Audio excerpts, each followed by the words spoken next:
there's repentance, and then there's redaction. Some people try to redact their past and their mistakes. They try to hide them. They either try to hide them within somebody else's misdoings, wrongdoings and transgressions and trespasses, or they try to drown them in being seen for doing good deeds, reminding everyone about their good deeds, wanting notoriety and fame for it. Like, everyone remember me for the good I did, everyone remember me for the good I did, and they won't admit the bad they did. They try to hide it and then hope in the hope that when their bad deeds come to the surface, which they always do, people will say, oh yeah, but you've done these good things. Can you prove you've done those bad things? I don't really believe it, because look at the good things you've done. It's very disingenuous. Excuse me.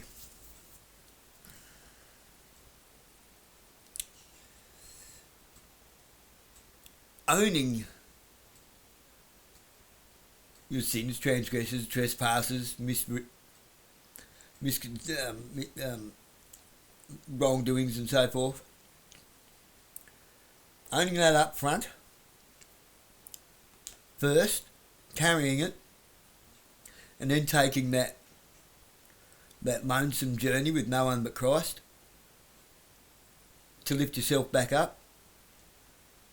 That's noble. That's proving that you've actually owned the things that you've done. You've owned them. You haven't tried to make excuses for them. You accept to yourself, and you do show to others that, look, there were other external extenuities that led me down that path, but ultimately I took that path. Can we come to a little bit of a compromise on how you judge me on that? Not completely excuse it, but at least understand that I was in a bad place or whatever. All right? Be honest about it. Own it. Otherwise you end up in a place like Donald Trump. You little cat.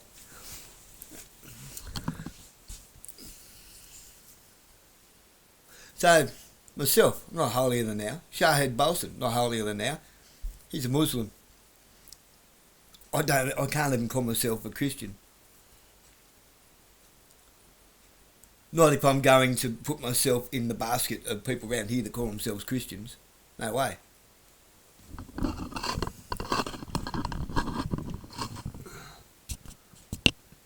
They're pseudo-Christians. So yeah, I'm a non-pseudo-Christian. I suppose I could call myself.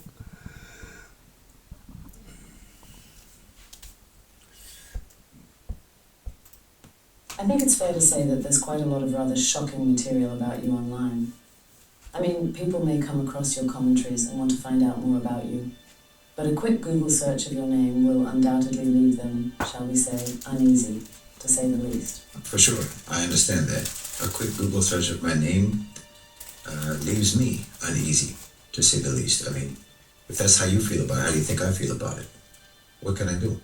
Well, would you not like to address that at all? Because, let's be honest, your background is rather alarming. I mean, someone might be inclined towards your analysis, only to then discover some of these articles, and it makes them want to run in the opposite direction. Sure. Yeah, it would make them want to run in the opposite direction, which is one of the reasons why those articles and that material was produced in the first place. Precisely to discredit me and to make people run in the opposite direction of me. Because most of that material was written at the same time when I was advocating a strategy in Egypt for the opposition that would help to prevent Egypt plunging into civil war. Because I don't know if you remember, but back in those days, shortly after the coup took place, and shortly after the massacre at Rabaa, We have 7 from killers, just killers. there was, and this was simultaneous to when ISIS was becoming very prominent in Syria, and there was actually a lot of sympathy for ISIS among Egyptian opposition activists, and calls for jihad in Egypt. People going to Sinai and taking up arms and doing all sorts of things and thinking that they wanted ISIS to come to Cairo. U.S. counterterrorism official tells CNN Wilayat Sinai is one of ISIS's most active and potent affiliates. The official says they pledged their allegiance to ISIS last year and have adopted ISIS's branding and brutal tactics. So at that time, I was advocating strategies that were really inspired by the American labor movement, in the early days of the American labor movement, and to a certain extent by the anti-globalization movement of the late 1990s, early 2000s. And I was advocating nonviolent disruption of corporate interests, disruption of business interests, and specifically and explicitly and repeatedly warned against violence, warned against bloodshed. Our slogan at that time was no justice, no profit. Not no justice, no peace. We rearranged that slogan from no justice, no peace to no justice, no profit. That was specifically and exclusively what was being targeted by the strategies that I advocated, was the profitability and the operational efficiency of multinational corporations in Egypt. Bloodless, disruption without bloodshed was the mantra. And it was effective, even though there was very, very limited mobilization among activists who were interested in my ideas. Because I have to be very clear, I was not in communication with any militant or any opposition groups on the ground, any organized set of groups on the ground at all. I just wrote on Facebook and some people liked what I wrote. The only thing that I was involved in directly was basically letter writing campaigns.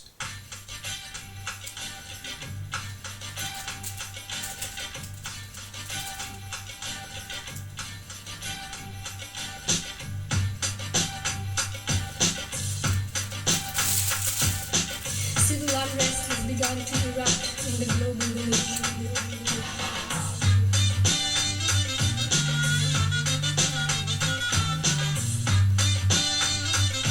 But in terms of any action on the ground, there was, first of all, very little of it.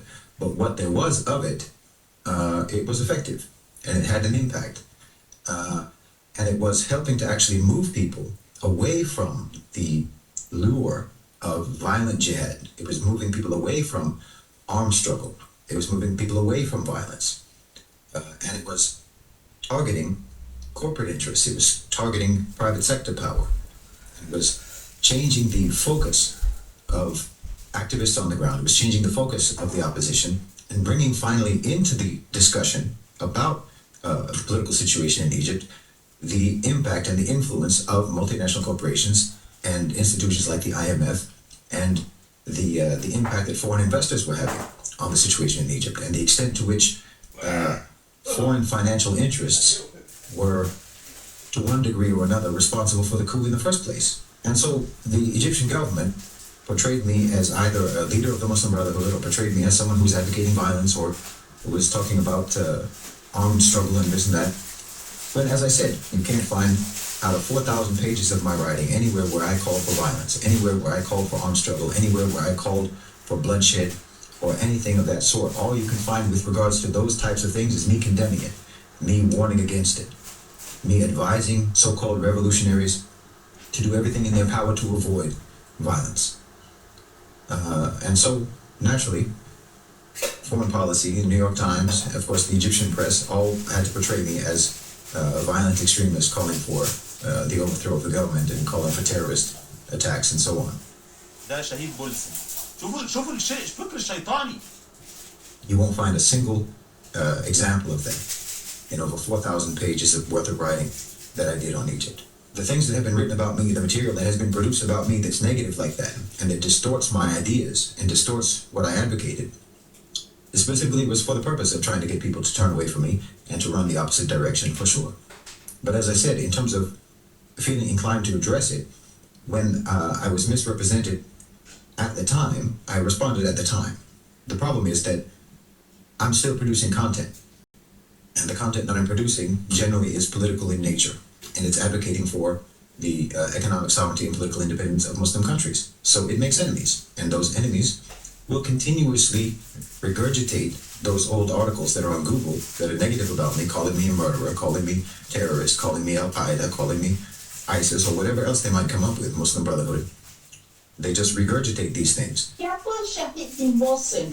Orang pernah dengar kan nama Mak Salleh dari Amerika ni? So I'm never free from any of that. And I know every time I write something, every time I take a position, every time I write or make a video expressing an opinion, that anyone who disagrees with that opinion will just Google me and then will fill my comment section with links talking about what a terrible person I am, because they can't actually respond to what I'm saying. So they have to discredit me and say the things that they think will make people run the other way. If you're interested in knowing anything about me, you could actually listen to me. And presumably, you Googled me because you did listen to me and you liked what I said. So then you Googled me, and it took you to disturbing articles defaming me. The problems that are being caused by the things that I'm saying are that I'm being defamed as a result of the things that I'm saying. Not that the things that I'm saying themselves are troublesome, but they're troublesome to a certain segment of interests. And so they produce defamatory material. In most of the countries that I've ever been in, I've been questioned. And I've been questioned by the FBI. And what was I questioned about? I was never questioned about the things that I myself said. I was never questioned about my own writing. I was never questioned about my own statements. I was questioned about what has been written about me.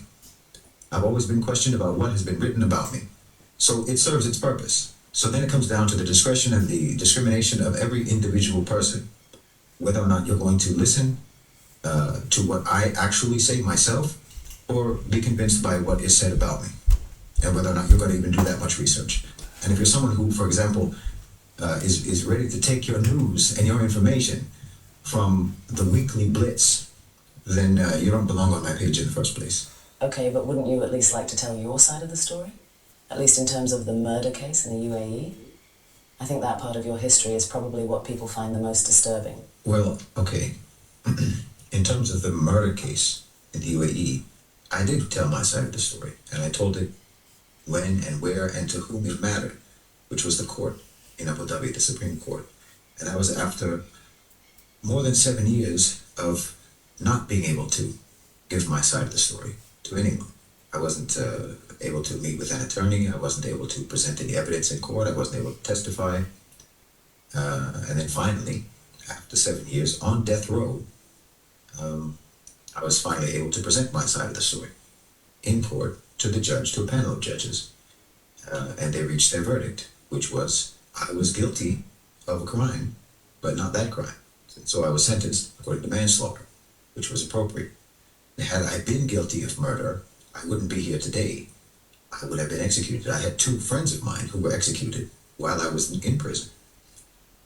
So it's not as if the UAE is particularly lenient about that sort of thing. But when they find that that's not actually the crime that you are guilty of, then you don't receive that punishment. And that's what happened to me, alhamdulillah. I ended up being sentenced to less time than I had already served. I was ordered to pay compensation to the family of the deceased, and I was released. So beyond the court judgment, I don't really feel the need to explain it much more than that. Now, in terms of giving my side of the story with regards to claims of promoting violence or terrorism or any of these sorts of things, my side of the story is available on Facebook. Everything that I ever said or wrote about Egypt or anything else. So my side of the story is there with regards to that. So if you want to know my side of the story, it's available. My side of the story with regards to the case in the UAE was presented to the court, and that sentence was served, and it was more than served. Because, as I said, I ended up serving, I think, 2 or 3 years longer than what I was ultimately sentenced. It was a disaster in my life. It was a tragic, catastrophic event, which led to a catastrophic, disastrous 7.5 years of imprisonment on death row. It's not something that I wish to revisit.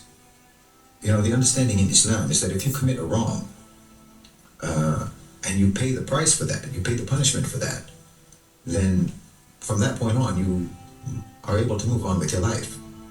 And I mean, even in the UAE, from the police to the prosecutors to the warden of the prison to the prison guards, everyone refers to your case as a ghalat, as a mistake.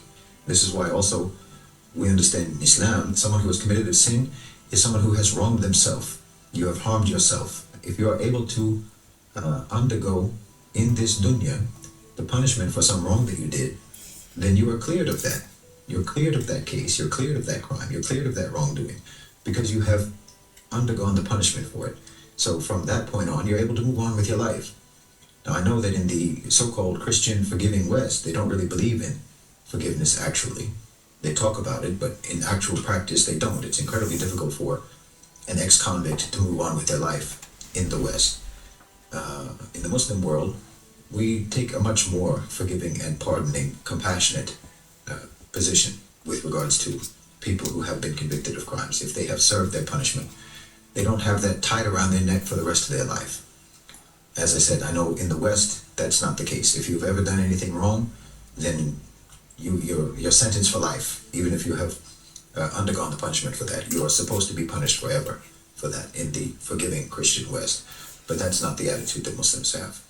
And what about this claim that you were the mastermind behind the kidnapping of Princess Latifah, or that you are a member of Al-Qaeda or the Muslim Brotherhood? Can you clear any of that up? First of all, anyone can find out what happened to Princess Latifah, to Sheikha Latifah. Anyone can find out her story. It's not an obscure story. My name is Latifah Al Maktoum. My father is the Prime Minister of UAE and Oh, remember this? Dubai, Mohammed bin Rashid Said Al Maktoum. And if you are watching this video, it's not such a good thing. Either I'm dead or I'm in a very, very, very bad situation. So anyone can know that, for example, she was in contact with a man named Hervé Jobert, a dual citizen, American-French citizen, who agreed to help her try to escape what she alleged was severe abuse by her father, the ruler.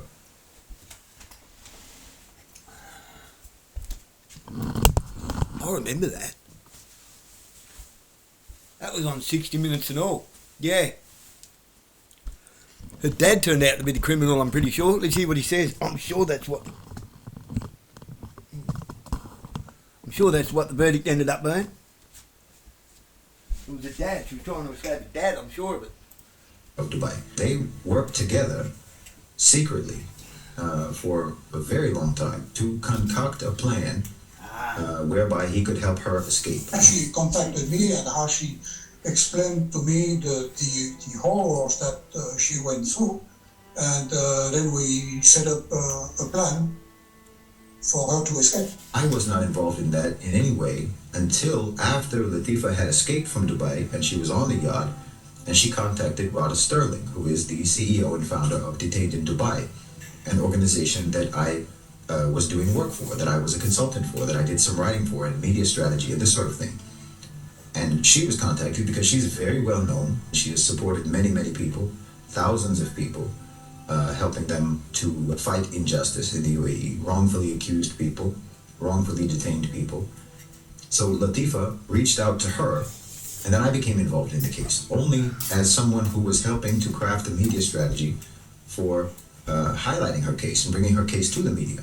And I was involved at the time when Latifah was recaptured by her father, by the UAE military and the Indian military off the coast of Goa, India. And then the writing that I did and the media strategy consultation that I did with Rada for Detained in Dubai helped draw media attention to that case and helped to save the lives of everyone who was on that yacht. If it had never received the media spotlight, it's very possible that all of those people would have been killed. That's what the orders were.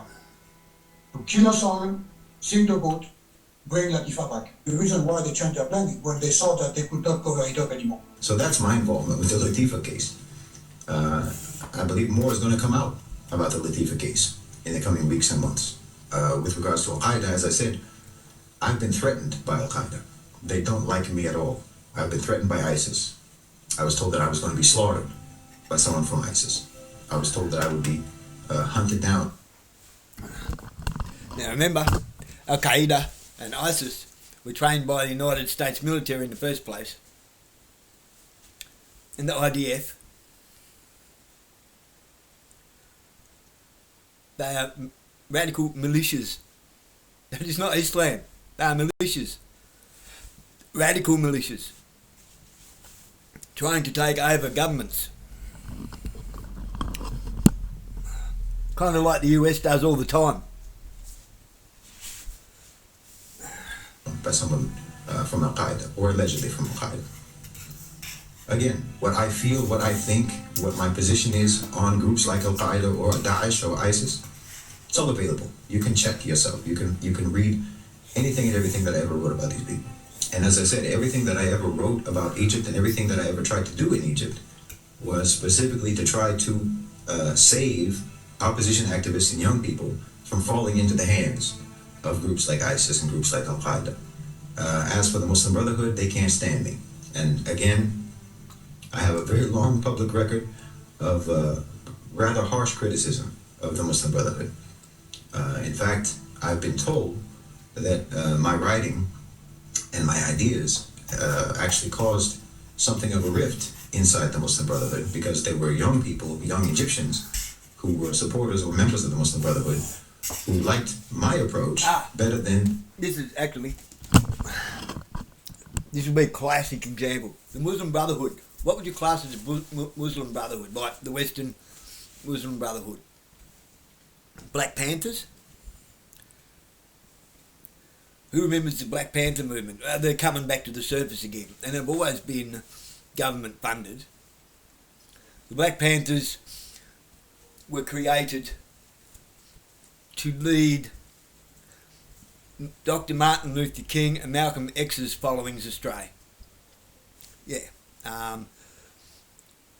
Tupac Shakur's mum was a Black Panther, and they used her bad. So the Muslim Brotherhood isn't actually Muslim, it's just some radical movement, just like the Black Panthers. Like Antifa, except with machine guns. And Toyota Land Cruisers. Have we all forgotten that? Have we all forgotten that? Who paid for all the Toyota Land Cruisers and Hiluxes?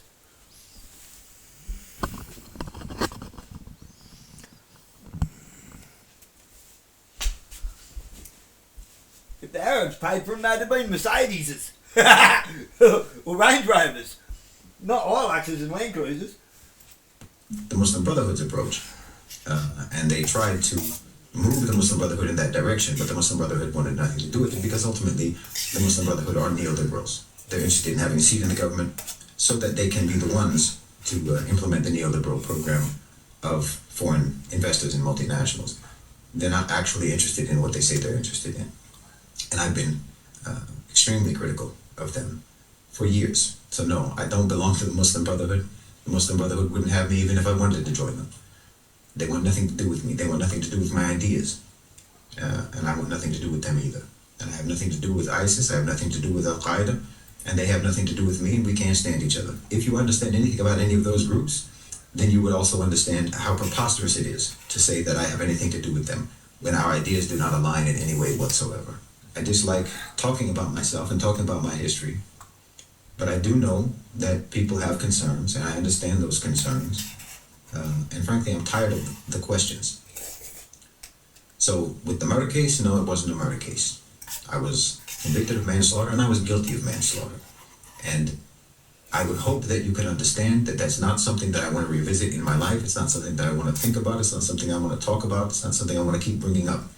And I'm doing my best to move on from it and to move forward in my life. I was never involved in any sort of criminal or violent activity before then, nor since. In fact, before that, I had already been dedicating years of my life to trying to help young people avoid violence and to get out of violent lifestyles and gang lifestyles in my hometown when I was younger. And immediately when I was released from prison, I started writing about Egypt and trying to advise in strategies that could help very energized and emotional and zealous young people not fall for the lure of groups like ISIS and Al-Qaeda, and to not go on the path of violence and armed resistance and armed struggle in Egypt. So in fact, most of my life I have been dedicated to promoting effective nonviolent strategies for social change and for resisting and fighting against injustice without violence. No matter how many thousands of pages I have written, talking about nonviolence, talking about disruption without bloodshed, civil disobedience, no matter how many thousands of pages I have talking about that, I still get called violent. They still say that I'm advocating violence. So again, I like my channel to be about my actual ideas and about my actual analysis. But for the sake of people who are not familiar with me or people who are not familiar with my history, when you Google my name, you'll be shocked and you'll be disturbed and you'll be upset, and yes, maybe you'll want to run in the opposite direction, which is why it's there in the first place, to make you do that. So here I am, trying my best to maintain my own dignity and privacy, trying to answer these questions to allay any concerns or fears that anyone might have. Now, if it's not enough for you, if you don't want to listen to me because you can't get past the fact that I was in prison, that's up to you.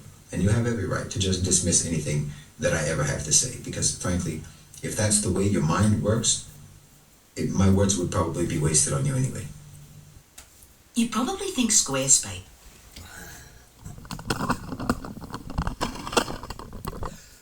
How many people can relate to that? How many people could only imagine what it'd be like? This is what I mean when I talk about blanket generalisation. He's talking. He's a Muslim practicing Islam.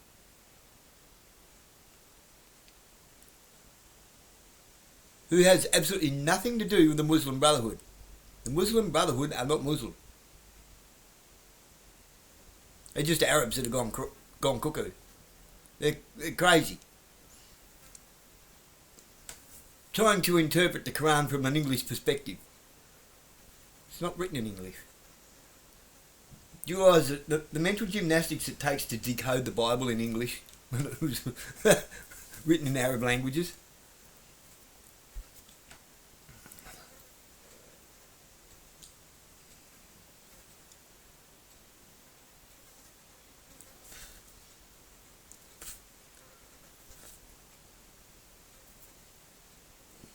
Even Hebrew is a made-up language to a degree. It's a mixture of Aramaic and some Arab language. And the Bible's translated from Hebrew, Greek, Roman, Aramaic, Norse. There's so many crazy translations going on in there.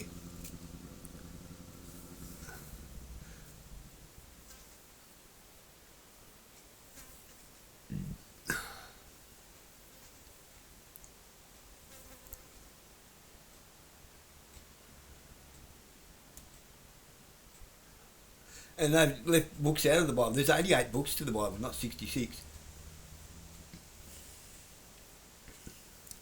Ethiopia has another 22 books. Much older.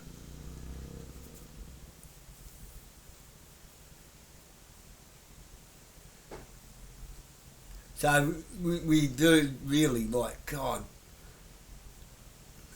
Problem is, this is what's made it really difficult. How would you reach out to someone like Shahid Balsam? How would you? Do we have anybody with the mental and psychological and emotional capacity in the West to sit down and talk to Shahid Balsam on how we fix this problem? Because therein lies the answer. The answer is in that man. On how we address the Western convert Muslim Brotherhood, radicalised political movements,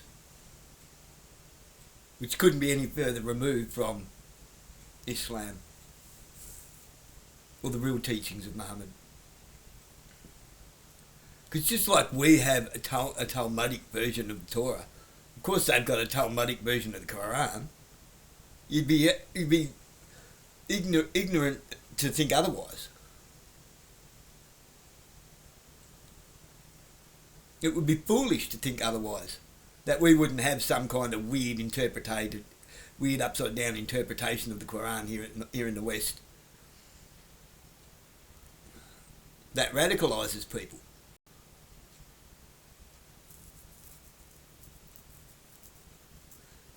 I remember that case. I remember when that happened, when all that went down. He was a young man then.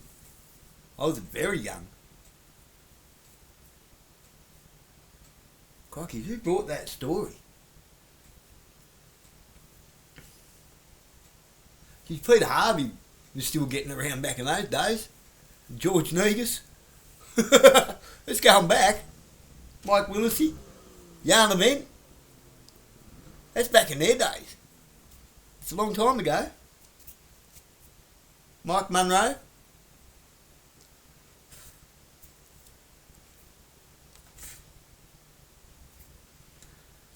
Chill. If you see this, you'll remember that story. Did he give a date? I don't think he did. I think we're talking like 1990s from memory. Maybe early 2000s. I'm sure it was 90s. Early to mid 90s.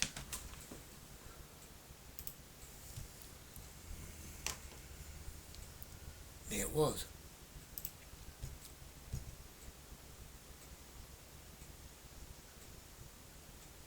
That's the man that carries his cross. And you can see it weighs heavy on him.